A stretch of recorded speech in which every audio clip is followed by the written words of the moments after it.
The crowd buzzed with anticipation. Under the neon glow of Hong Kong's skyline, the rooftop battle between two martial arts legends was about to unfold.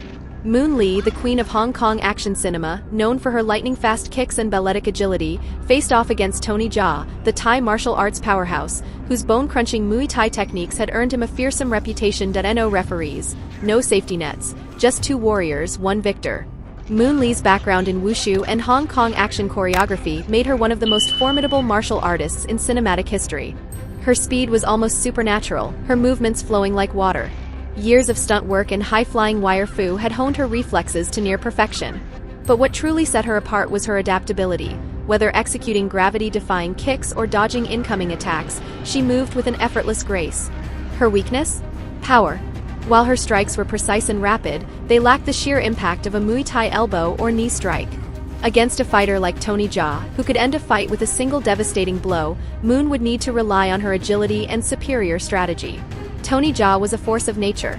His Muay Thai expertise, showcased in films like Ong Bak and Tom Yum Goong, had made him a global phenomenon. His strikes were explosive, his movements animalistic. The way he used his elbows and knees could shatter bones. Combining his athleticism with parkour-like fluidity, Jaa was both a tank and an acrobat.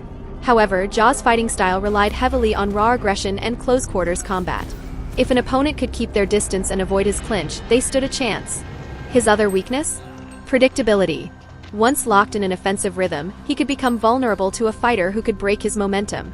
The wind howled between the skyscrapers as Moon and Jaa circled each other. Tony struck first, a flying knee that could have shattered concrete, but Moon dodged with a graceful backflip.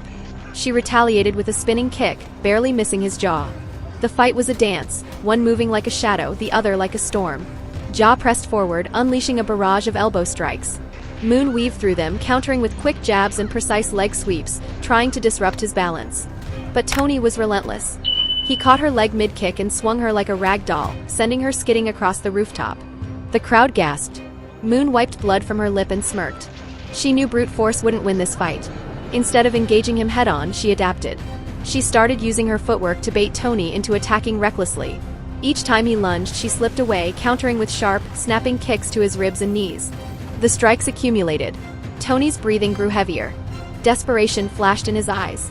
He roared, launching into a twisting mid-air elbow aimed straight for Moon's head. But she was ready. In a move straight out of a Hong Kong action classic, she flipped backward, narrowly avoiding the strike, and delivered a final, precise kick to Tony's temple before landing softly on her feet. Jaa collapsed. The fight was over.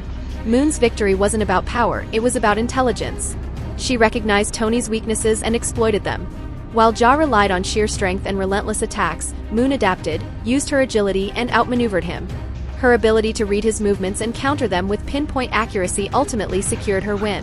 As the crowd erupted in applause, Moon extended a hand to Jaa, who, after a moment, smiled and accepted it. Two warriors, one victor, but both legends forever.